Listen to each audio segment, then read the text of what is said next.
Þetta æskuheimili mitt. Hér ólust við upp 5 systkinin frá 61. Svo þegar pabbi dó 2006 þá seldi mamma húsið og hún kom suður í fyrra. Þannig að við erum öll farin héðan frá Búnavík heima. Made it through the grapevine, and I'm just about to lose my mind, honey, honey, yeah.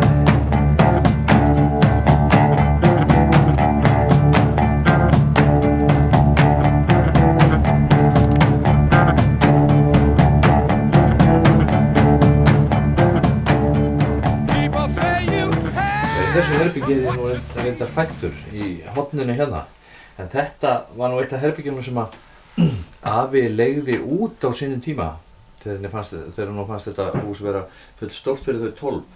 Og hér leigði maður sem var frekar lágvaxinn og var kallaður hér Valdi Stubbur í gamla daga, mikill öðlingur og höfðingi, og honum fannst gott að fá sér í tanna aðeins stundum.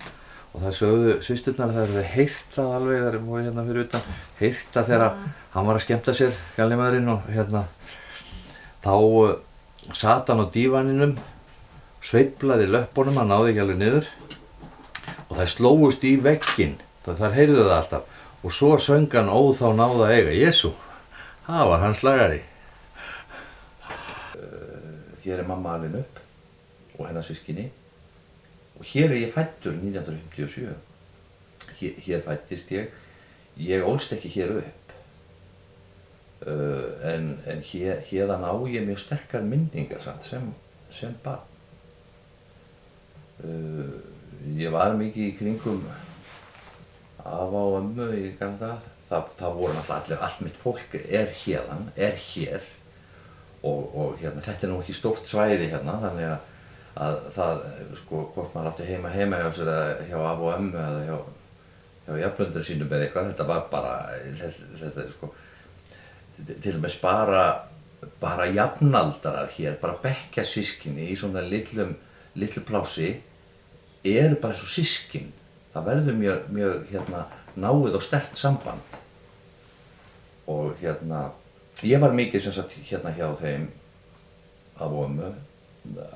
Afi var útvegsbóndi, sem kallaður var, hann réri á bát.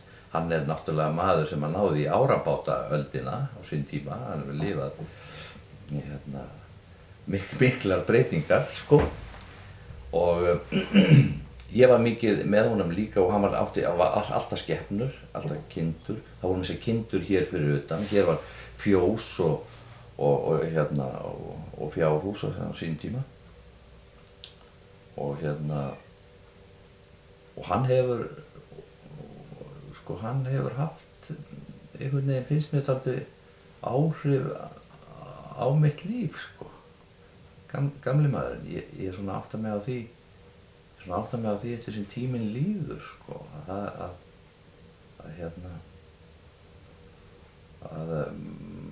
hann hefur haft trúlega dálítið áhrif á mann, gamli maðurinn. Svo flytur hann úr þessu húsi 65, byggir sér annað hús hérna upp á Holtum sem kallað er, og þá er ég bara, ég veit ekki hvað, 65, nú kann ég ekki reikna allt, ég hef ekki verið 8 ára, eitthvað svoleiðis, 7-8 ára, þegar hann flytur héðan og síðan hvað þetta hús varðar þá áttu ýmsir þetta í millitíðinni og síðan er þetta yfirgefið, held ég með að segja eitthvað kringu 1990 og stendur autt bara í 10-14 ár. 10 ár. Og og ég hafði alltaf haft einhverja tilfinningar til þessa hús sem ég áttaði mig kannski ekki alltaf á, sko. Þetta er alltaf togað í mig og svo átti að fara að rífa þetta hús og þá var pappa einhvern veginn óboðið og hann kemur í veg fyrir það og fær þetta hús, ættleiðir þetta hús einhvern veginn og hann var náttúrulega orðinn eldri maður þá og treysti sem kannski ekki alveg til að gera þetta upp sjálfur og skynjaði áhuga minn á þessu húsi, sko. Ég var einn systkina sem hafði einhvern áhuga á þessu húsi, sko, og hann skynjaði það og ánafnar mér húsinu 2004 og það fannst systkinum mínum dálítill bjarnagreiði við mig. Og síðan höfum við hjónin verið að dunda við að gera þetta upp og safnaði, þetta er orðið eins og lítið byggðasafn bara. Þetta er einhvers konar, ég veit eiginlega ekki hvað þetta er, hvort þetta er svona áhuga á samhengi sögunnar og svona kannski einhver sjálfsþekkingarleit, kannski einhvern veginn leita sjálfum sér eða bara geðbiluð fortíðar þá. Það er hugsanlegt, sko. En hér eru manns rætur, ég er sem sagt fæddur í þessu húsi og og kannski var það einhvern veginn, kannski er það einhvern veginn það sem togar mann hingað, ég veit ekki. Þetta eru kojur sem pabbi smíðaði og við sváfum öll systkinin. Svaf í neðri kojunni þegar maður var yngri og svo hækkaði maður í tign þegar komin ný börn. Við mig líka að það hefur alltaf verið sólskin og það hefur alltaf á sumrin og alltaf verið svona, já, gott veður og æskan yndisleg og falleg, sko. Og veturnir að sama skapi rosalegir. Minningin til dæmis veturna héðan eru svona iðulaus stórhríð, mikill snjór, maður barðist með skólatöskuna á bakinu, sko, í skólan, gekk hér á sköflum bara ofan á girðingunum einhvern veginn, það var ekki einu sinni mokað því að það tók því ekki, sko. Og ef að ég ætti alla peningi í heiminum þá hugsa ég að það væri vel þess virði að gera stóra bíómynd það hvernig hefur verið að alast upp á þessum tíma í svona litlu samfélagi, við svona í rauninni harða lífsbaráttu. Ég man til dæmis eftir því, sko, einhvern svona myndum þar sem að maður horfði út gluggann að vetri til á iðulausa stórhríðina og það voru bara bátar að sökkva út á djúpinu. Það var nánast í beinni á bátabylgjunni, maður gat eiginlega hlustað á það. Það voru alltaf einhverjir mannskaðar og maður heyrði það, fullorðna fólki tala það hafði margir, sko, það var alltaf einhver að deyja, það var alltaf einhver að farast og svona, og í svona litlu samfélagi það sem sko, allt eins og ein fjölskylda, allir þekkja alla, þá verður líka svo mikil blóðtaka ef að einhver fer, ef að til dæmis heil skipshöfn fer, þetta kemur við alla í þorpinu. Og þegar ég er 10 ára, þá verður hérna slys og við missum hérna bekkjarbróður okkar, jafnaldra, Rúnar hét hann, og það var man ég hafði auðvitað mikil áhrif auðvitað á alla en ekki síst okkur sem að vorum jafnaldrar hans, af því að jafnaldrar í svona litlu þorpi eru svona bara eins og systkin. Við erum í skólanu saman, við leikum okkur saman, við erum alltaf saman, gerum allt saman, sko. Og ég man til dæmis mjög vel eftir sjóslys svona miklu 1968 þegar að Notts County og Ross Cleveland breskutogararnir sem lágu, við komum alltaf hérna undir Grænalíðina á móti í VAR, það var kallað Hótel Grænalíð því að það var sko, allir togararnir voru þar í vari og skjóli, síðan gerir þetta mannskaða veður sko, og hérna þá fórst Heiðrún önnur bátur héðan. Það þurfti nefnilega alltaf að fara með, þegar gerði svona mikið veður, þurfti að fara með bátana sem lágu hér, af því að hafnaraðstaðan var ekki nógu góð, í skjólin á Ísafjörð. Ef þeir hefðu verið hér þá hefðu bara slitnað frá og brotnað í spón. Hérna, og það átti að gera það á þessum tíma við fara með Heiðrún aðra inn á Ísafjörð. Og þá hérna skipstjórinn sem var móðurbróðir minn, mikill skipstjóri hér frá unga aldri. Hann var skipstjóri, var pastur inn í Hnífsdal, minnir mig, á Þorrablóti, hlíðin lokuð af snjóflóðum, hann kemst ekki út í dyr, þannig að það er ákveðið að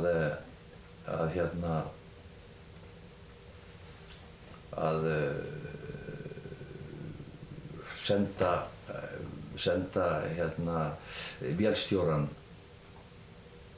ásamt öðrum og 2 sonum sínum, 17 og 15 ára gömlum, með skipið. Það var ekkert annað að ræða, það var að bjarga skipinu.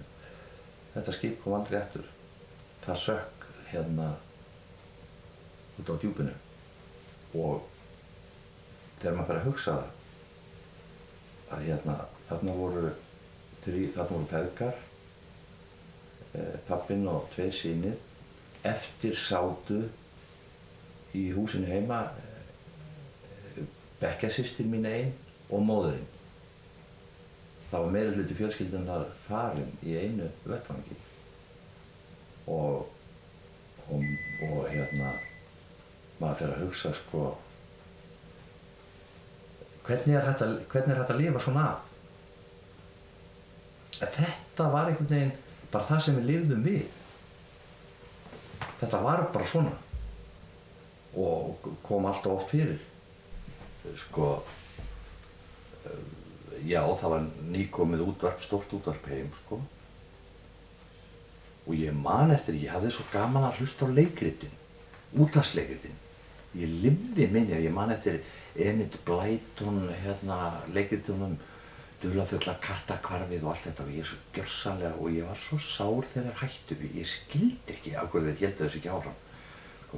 En ég man eftir því þá að hafa raunverulega gáð sko, á bakvið og kíkti inn í útvarpið, og við hvort ég segi ekki litlu kallana sem voru að tala þarna. Og svo sá ég bara einhverja lampa og einhverja svona, eitthvað dót sko.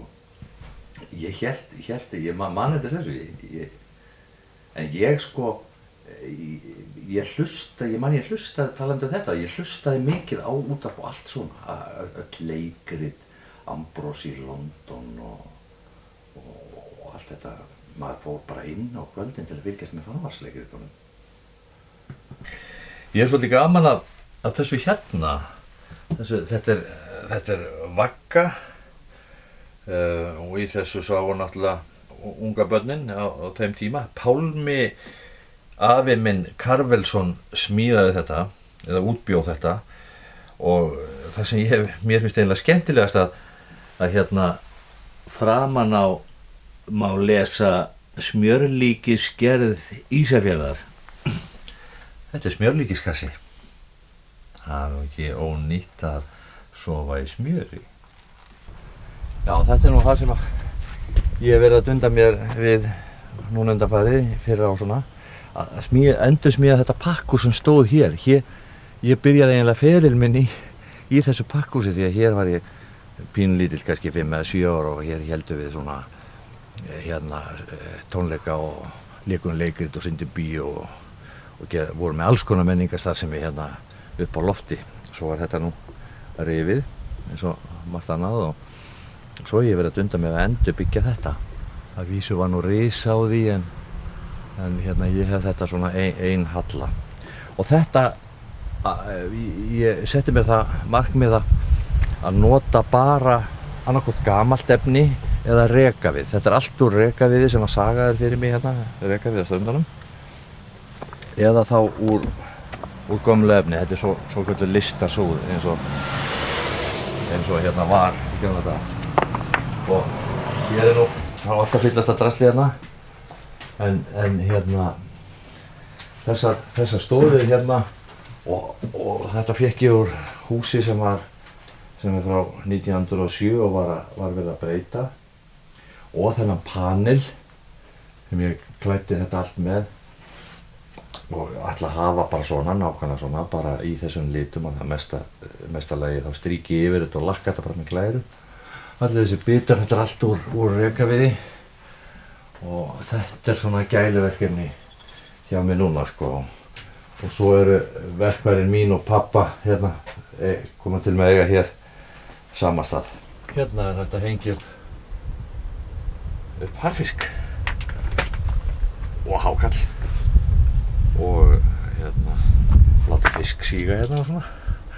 Það er alveg komin í gamla tímann hérna sko. Ég svona gerir mér kannski ekki alveg grein fyrir sko hvar þessi áhugi á leiklist vaknar. Ég var auðvitað var ég sem barn og unglingur hér, þá lék ég svolítið hérna hérna, ég man að það fyrsta sem ég lék sem ég man eftir var hérna á einhver skemmtun í barnastúkunni Lilju nr. 26 sem hér var starfandi og ég hef ekki verið svona 7 ára bara. Kannski man ég að það skýrt vegna þess að það var eitthvað sérstök tilvíð, þetta var einhver annar heimur sko, þetta var eitthvað mjög skrítið og sérstakt. Svo lék ég nú reyndar hér með leikfélaginu og svo bara einhvern veginn þróaðist þetta svo að ég sótt leiklistarskólann sem að stofnaður var 1977 og ég er þarna í öðrum árgangi Leiklistarskóla Íslands þegar hann er nýstofnaður, já. Þá hafði lengi ekki verið leiklistarskóli hér, það var reyndar Sál sem var samtök áhugamanna leiklistarnám og upp úr þessu varð Leiklistarskóli Íslands til. Ég var hér, lærði hér húsasmíðar eða kláraði nú ekki námið reyndar, ég fór nú fljótlega, sko, það var einhver óeirð í mér, ég vissi að ég vildi eitthvað annað. Þó ég hafi verið mjög sko heimóttarlegur bolvíkingur, ég vildi bara vera hér, ég held ég færi aldrei hér. Ég held ég hafi verið sko 15 ára þegar ég kom fyrst til Reykjavíkur. Nú er sko sonur minn 14 ára búinn að fara allan heim sko og þykir ekki tiltökumál. Þannig ég held að ég hef verið svolítið heimóttarlegur og hérna, svo þegar ég kemst inn í leiklistarskólann, þá vissi ég nú ekki fyrst alveg hvort það var gott eða vont svona innst inni sko. Því að ég hugsaði það nú kannski ekki mikil atvinnutækifæri í þessu og kannski þetta bara einhver vitleysa og svo fór ég einhvern veginn að reyna að svona finna út úr því hvernig ég geti notað þetta nám hér heima í Bolungarvík því að ég ætlaði svo sem að vera hér held ég sko þá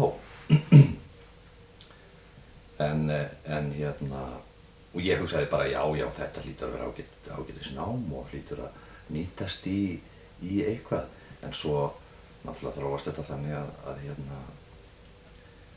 að ég fæ nú fljótlega svona dálítið að gera og síðan er nú sagan eins og hún er sko frá því og ég hugsa nú þegar ég lét mér þetta í huga það hafi nú margir verið dálítið kringluleitir býttu af því að það var nú alltaf spurt í gamla daga þegar og ég held jafnvel að það hafi komið fyrir mig einhvern tíðan sko það var sagt sko já, ég veit þú ert leikari sko en hvað ertu að vinna? Af því að þetta hefur náttúrulega ekki þótt kannski mikil vinna en hins vegar fór fólk í kringum mig sko mjög vel með það ef þeim hefur fundist þetta skrítið sko og voru nú svo sem ekkert að hafa orð á því en ég er ekkert viss um að þetta hafi þótt alvöru vinna sko og svo einhvern tíðan þegar ég er búinn í leiklisskólanum og búinn að leika í einhverjum áramótaskaupum og heilmikið að gerast og svona þá kem ég eins og hingað heim og í heimsókn ég hef nú alltaf reynt að koma hingað þegar svona ég hef getað og átti auðvitað allt mitt fólk hér sko og ég ákveða fara beint úti til afa og ömmu heilsa upp á þau gamlu hjónin og þegar afi sér mig í dyrunum og segir hann nei Pálmi minn, þú hér hver er þá að gretta sig fyrir sunnan? Þetta kannski lýsir pínulítið sko þessu viðhorfi en það var ekkert skrítið fólk skildi auðvitað og sérstaklega ekki þetta fólk að þetta geti verið vinna að láta eins og fífl og vera að gretta sig fyrir sunnan sko. Þetta er mjög þekkt saga orðin sko.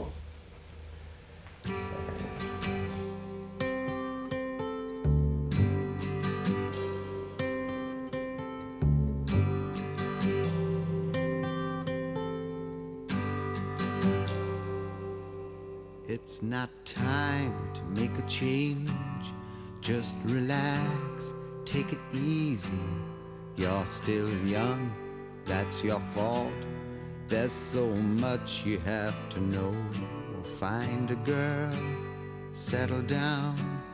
If you want, you can marry. Look at me, I am old, but I'm happy. I was once like you are now, and I know that it's not easy to be calm when you found something going on. But take your time, think a lot. Why think of everything you've got? For you will still be here tomorrow, but your dreams may not.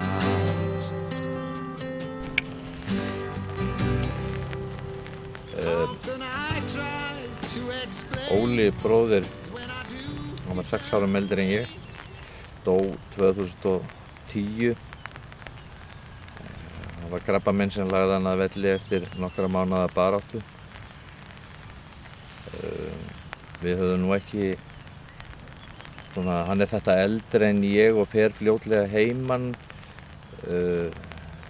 fer til Vestmannaeyja í stýrimannaskóla og býr svo lengi að Hornafirði og gerir þar út. Og svo kom hann hingað heim aftur og varð hér hafnarstjóri.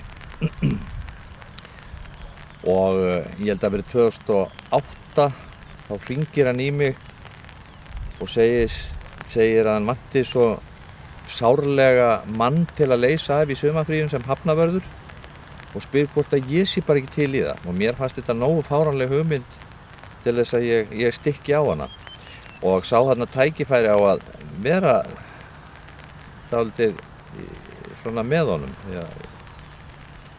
svona, já, eiga svona dálítið náið samstarf og samskipti við hann. Og ég gerði þetta aftur árið eftir, en þá haustið þá uppgötvast þetta krabbamein í honum.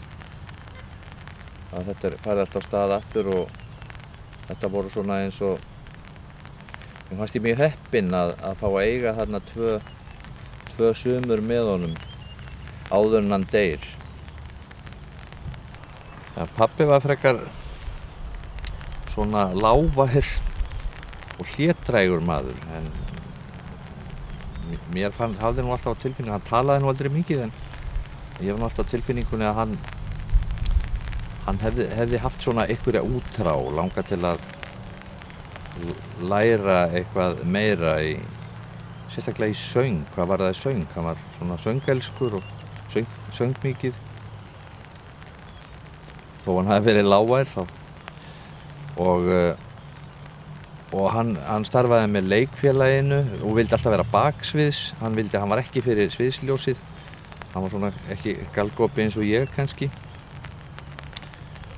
Og hann var mjög ljóðelskur maður og sérstaklega lagði hann ást á Davíð Stefánsson.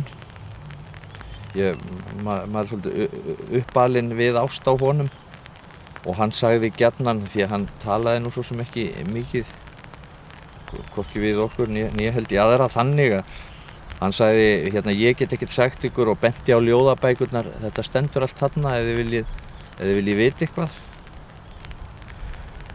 Og eins og ég segi, hann starfaði með leikfélaginu en var alltaf baksviðs, hvíslaði eða smíðaði leikmyndir, og hann sagði mér einu sinni reyndar að hann hefði leikið og þurfti að segja eina setningu og hann var svo nervus og taugaveiklur. Hann sagðist að hafa verið með epli í vasanum og hann hefði verið búinn að kroppa það í frumeindir þegar hann var búinn að segja setninguna.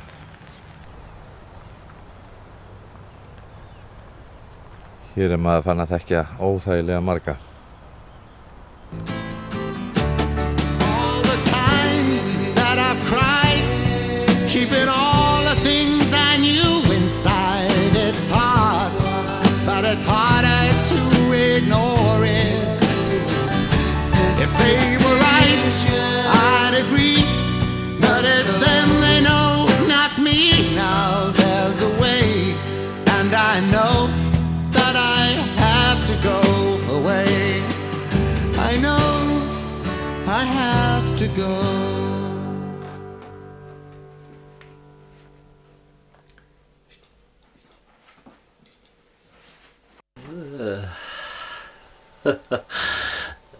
Ég heyrði vitað eða heimsljós, síðasta sýningin, Laxness-sýningin sem var núna í Þjóðleikhúsinu fyrra, maður ekki. Hún byrjaði á viðtali við Laxness, ansi skemmtilegu, þar sem hann er að syngja Maístjörnuna með undir þeim þýska slagara sem hann orti þetta við. Og mér er svolítið gaman að því, mér finnst það alveg magnað þegar hann er búinn að syngja þetta allt saman. Þá fer hann að hlæja og segir sko: Þetta hefur nú ekki verið lengi að yrkja.